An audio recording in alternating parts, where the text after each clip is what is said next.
características únicas del agua. La primera es que el agua va a ser líquida a temperatura ambiente. De hecho, el rango en el cual va a ser el agua va a encontrarse en estado líquido, del agua pura, claro, sin ningún tipo de disolvente, es entre 0 y 100 grados centígrados, lo cual es un rango, bastante amplio, permitiendo un gran margen para el desarrollo de la vida. Un amplio margen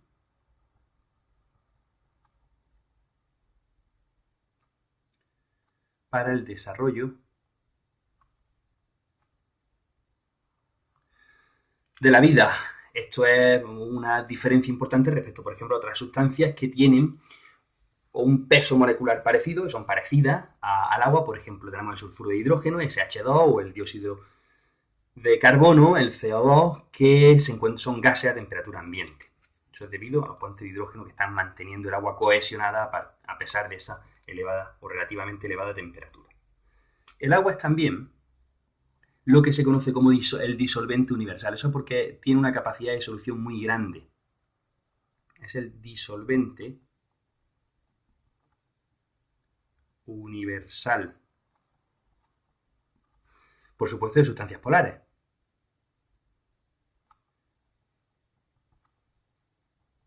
Ya que el agua es, como hemos comentado antes, un dipono, de modo que por un proceso que se llama solvatación va a arrancar los átomos, los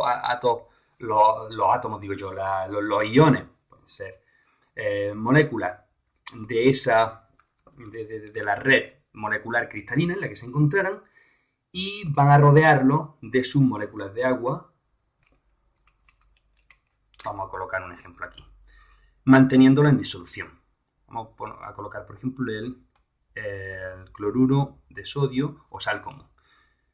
Lo que va a hacer el agua es, al sodio, vamos a ponerlo más pequeño. Bueno, vamos a empezar con el cloro en grande, así. Este tamaño va el cloro, que si no luego no me cabe. Este para el sodio. El cloro es negativo. Voy a colocarlo aquí.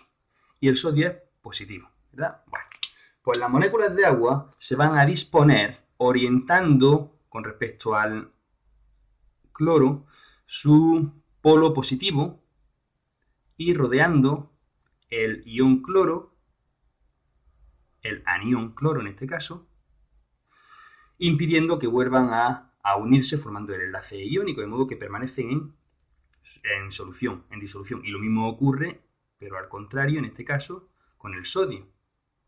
Las moléculas de agua van a rodearla de esta manera. Muy bien. Eso se conoce como solvatación, lo cual es muy importante, ya que si tenemos en cuenta que todas las reacciones químicas ocurren en el agua, se supone que los reactivos deben de estar disueltos. La disolución o solvatación de los reactivos para las reacciones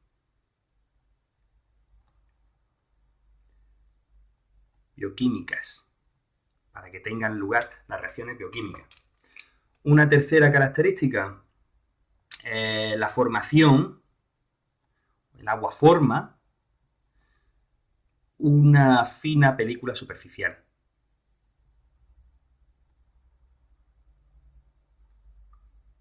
Relacionado directamente, como hemos visto ya, con la tensión superficial del agua. ¿Que queréis ampliar esto un poquito más? No hay problema, yo he preparado un vídeo al que le podía echar un vistazo sobre tensión superficial.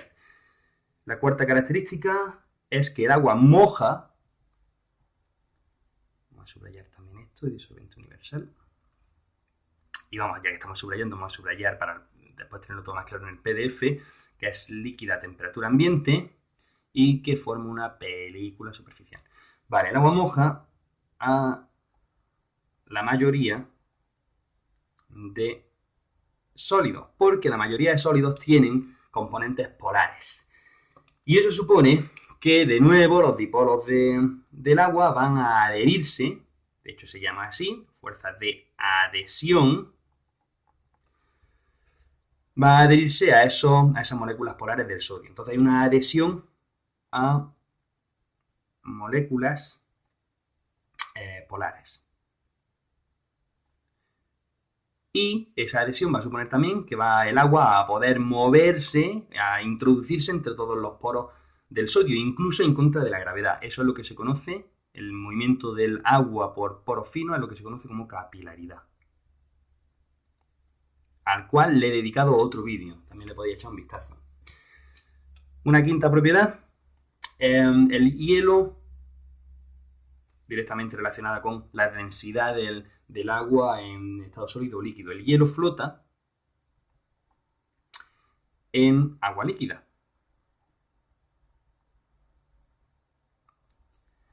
Y eso es algo realmente importante, aunque pueda parecer en principio irrelevante. ¿Por qué? Pues porque eso ha permitido que actualmente la Tierra no esté helada. ¿Por qué? Pues vamos a intentar verlo aquí. Si nosotros suponemos que esto es una cuenca oceánica, cuando las temperaturas bajan mucho, puede ocurrir que se congele parte de la superficie, pero como flota, esa superficie helada va a servir de aislante, de modo que vamos a tener un interior líquido, donde la vida puede continuar. Pensemos en lugar de una cuenca oceánica, pensemos en un lago de montaña en invierno. No se va a congelar totalmente, sino que va a quedar una parte líquida donde la vida puede seguir. Se aletarga y luego durante la primavera, cuando se derrita el hielo, de nuevo se renace. Entonces la vida sigue. Sin embargo, si lo que ocurre es que en este mismo caso, pero nos suponemos un universo paralelo en el cual el agua en estado cambia las propiedades del agua y el agua en el estado sólido sea, como le ocurre a la mayoría de sustancias, más densa que en estado líquido, se iría al fondo, precipitaría, se hundiría, mejor dicho. Y eso supone una congelación a partir del fondo, que se llama congelación desde el fondo.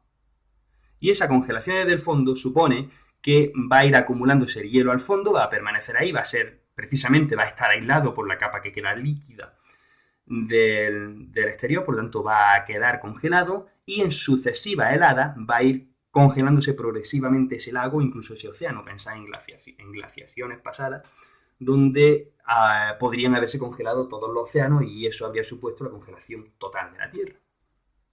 La última característica que vamos a ver, además ya que no me cabe aquí nada más, estoy haciendo esfuerzos sobrehumanos por ponerlo todo aquí, es que el agua es una excelente termorreguladora, precisamente por ese elevado calor específico y ese elevado calor de fusión. Va a suponer que el agua va a templar, por ejemplo, la diferencia de temperatura entre el día y la noche, o entre el invierno y el verano. ¿Cómo? Va a absorber todo el calor que está recibiendo durante el día, de modo que va a estar restando energía calorífica al medio, y por la noche, cuando no tengamos sol y por lo tanto no se está recibiendo tanta energía calorífica, va a emitir parte de esa energía al medio, de modo que va a templar, va a ayudar a la termorregulación. Esto lo podemos comprobar perfectamente si vamos a la playa.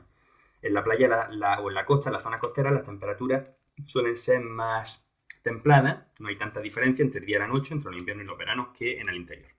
Bueno, pues eso ha sido todo. Espero que os haya resultado interesante. No olvidéis darle a me gusta y nos vemos en el próximo vídeo.